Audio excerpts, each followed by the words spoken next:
Tania de Shabbat, donc Rafbet Nissan. Donc on a dit qu'Akadosh Baruch Hu, il nous voit, il est au-dessus de nous, et c'est comme s'il y a un œil qui nous regarde et une oreille qui nous entend.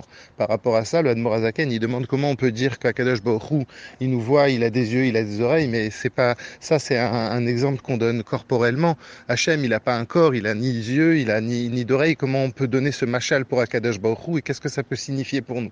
Par rapport à ça, le Admor Azaken, il dit qu'en vérité, c'est pas des yeux physiques et c'est pas des oreilles physiques, si l'on peut dire, bien évidemment, mais même pas spirituelles.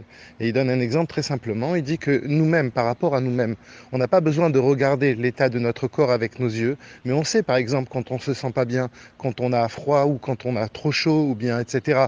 On a un sentiment personnel de ce qui se passe à l'intérieur de nous-mêmes. Pourquoi? Parce que comme c'est tellement à l'intérieur de nous-mêmes, c'est comme si on le voit, on le sent tellement, c'est tellement présent dans notre vie, dans nous-mêmes, qu'on n'a pas besoin d'avoir des yeux matériels pour savoir que, par exemple, on se sent pas bien, qu'on a mal au ventre, ou bien qu'on a attrapé froid, etc., etc., ou bien même pour un sentiment, qu'on a un sentiment du cœur.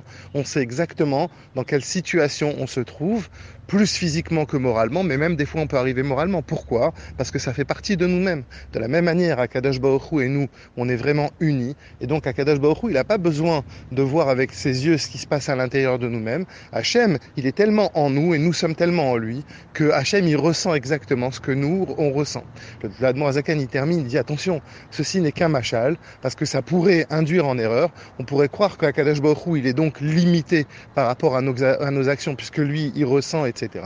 Et par rapport à ça, il dit c'est qu'un exemple pour qu'on puisse comprendre. Mais Hachem, en vrai, de manière fondamentale, il n'est pas affecté d'une certaine manière, d'une manière ou d'une autre, par notre action, parce que si on disait ça, on limiterait Hachem.